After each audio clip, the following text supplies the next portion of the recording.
Salut, ici Matigoful pour une vidéo sur ma nouvelle émission Minecraft normal, Pirate des cuboïdes. Alors, pourquoi je fais ça comme ça, que je mets pas en plein écran, en diaporama?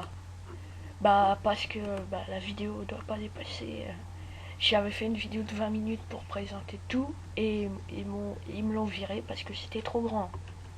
Donc je vais la faire en deux fois alors, cette fois.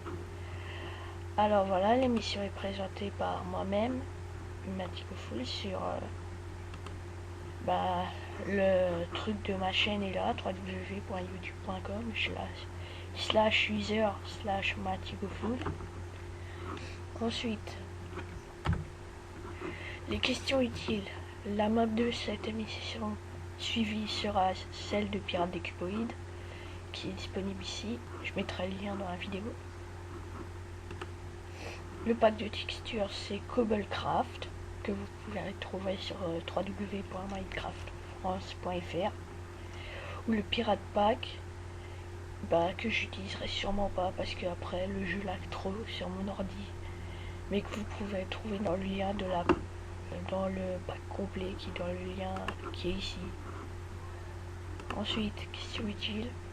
Quels sont les modes? Alors, pour cette émission, j'utiliserai Pirate Beta, Monadmar Beta version 1.4.1, MHO Mode version 1.0, Matmos, Map version 1.0, Mo Créature, CJB Mode, qui sont disponibles dans le pack complet de la saison. Les précisions, la map ainsi que les modes ont été développés par la Team 4iPlay ou la Team 4Play, et le pack de texture Pirate Pack aussi. Je remercie la Team 4iPlay, bien sûr. Ensuite, le pack de texture Cobblecraft a été développé par DamsB. La map est compatible avec n'importe quelle version de Minecraft, mais pas le texture pack ou les modes. Ils sont compatibles avec la version 1.7.3 que vous pouvez installer en téléchargeant Craftback.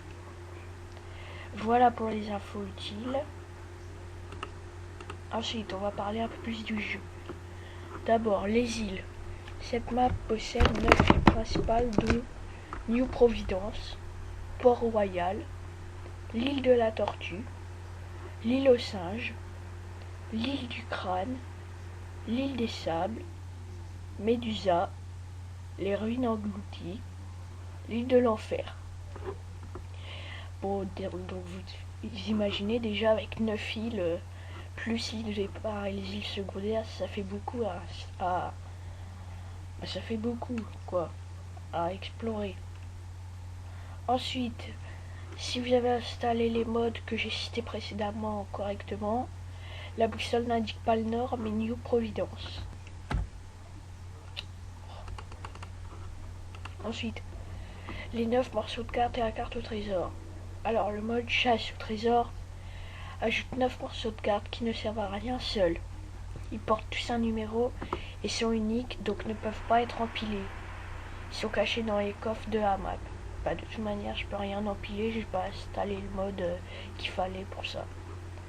Lorsque j'aurai les 9 morceaux, il faudra les crafter dans un ordre précis à découvrir au fil de l'aventure. J'obtiendrai donc une carte que je pourrai lire quand je l'aurai en main avec un clic droit. Il y aura aussi les coordonnées pour ne pas naviguer à l'aveuglette. Parce que naviguer à l'aveuglette, on risque pas de trouver grand chose. Sauf si on tombe par hasard sur une île, ce serait super.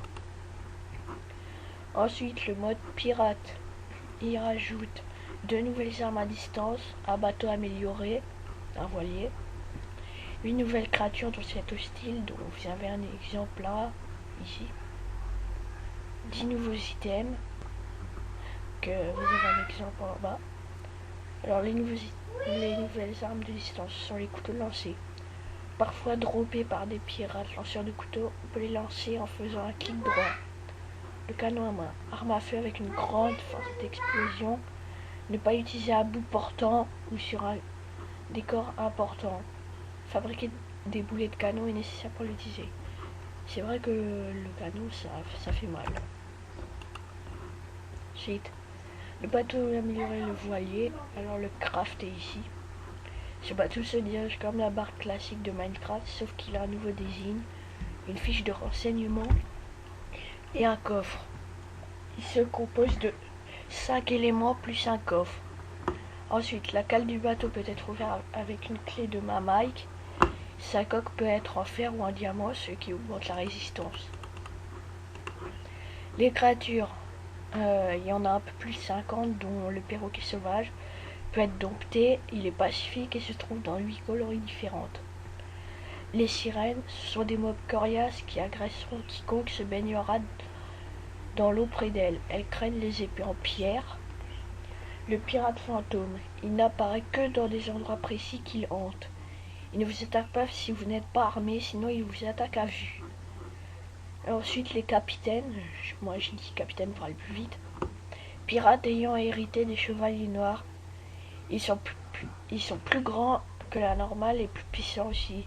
Ce sont des adversaires de taille, et ça c'est vrai. Enfin, ça existe pire qu'eux, mais bon. Ensuite, les nouveaux systèmes du mode pirate. Le rhum, boisson de tout pirate qui se respecte, il permet de regagner de la vie contre un moment de saoulerie. Alors je m'explique. Vous avez bu du rhum, vous voyez mal l'écran déjà. Ensuite, vous avez beau appuyer sur les flèches ou quoi que ce soit. Bah non, le gars il se déplace tout seul. Vous pouvez que taper. Ensuite, la clé, elle permet d'ouvrir la cale du bateau. Le médaillon, c'est les trophées donnés par les pirates maudits. Le cache-œil, c'est le trophée du lanceur de couteau.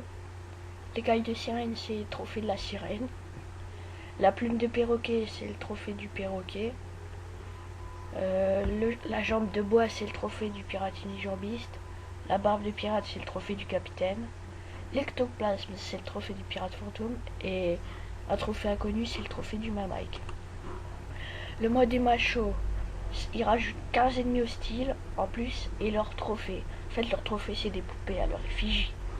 Ce sont les créateurs de la map ainsi que ceux qui jouent initialement. Par exemple, Mike Fraise, sauf qu'il n'y a pas d'espace. Voilà, après ça me coûte comme une faute, on s'en fout. Désolé, je fais ça en direct. Ensuite, Mister X, FR, Diz, I Play For You, et etc. etc. Il paraîtrait qu'il y en a qui sont plus forts que les autres, mais enfin bon, ça c'est pas prouvé. Ensuite, chaque personnage lâche une poupée à son effigie qu'il faudra garder précieusement. Alors, je fais le résumé des créatures et j'arrête là pour la première vidéo. Alors, dans Minecraft, bah, vous les connaissez, hein, si vous regardez ça. Puis vous pouvez lire. Mots créatures, ça rajoute comme au style piranha, félin, lion, tigre, loup-garou, loup, spectre, spectre de feu. Ensuite, quand on commence à leur taper dessus, c'est là qu'ils deviennent méchants. Chat, renard, ours, sanglier, pacifique, cerf, poisson, dauphin, requin, canard, oiseau, chevaux. Moonightmare, ça rajoute comme au style gorille, galopin, morse, chevalier errant, mystériox. En fait, il a une épée et si vous n'avez pas d'armure, c'est du one shot. Ensuite, zombie décapité, mage noir, chauve-souris, ça c'est vraiment chiant, vampire et night pig. Ensuite, comme quand vous les tapez dessus, il commence à vous taper dessus, c'est dame blanche, chevalier élite, chevalier Drogmar. Le mode des machos, bah, il rajoute les créateurs de la map et celui qui joue initialement, c'est-à-dire I Play For You, Mike Fraise, Nico Delpra, Joli Rouge, Rorschach, Ludovic, Halloween, Sorax, Diz, Evanlord, Mister XFR, Symmetrix, Maelstrom, Conjunctivix, Vile. Le mode pirate rajoute comme monstre style les sirènes, les pirates unijambistes, les lanceurs de couteaux, les capitaines, les pirates maudits. Ensuite, comme quand vous commencez à les taper dessus ou que vous les trouvez, les pirates fantômes, les Mamike et le Pacifique, c'est le perroquet. Au total, 41 créatures hostiles, 11 créatures qui n'attaquent que si on les attaque, et 13 créatures pacifiques. Donc en tout, ça fait 65 créatures. Bon, bah, à plus pour la deuxième vidéo de la présentation des objectifs. Salut!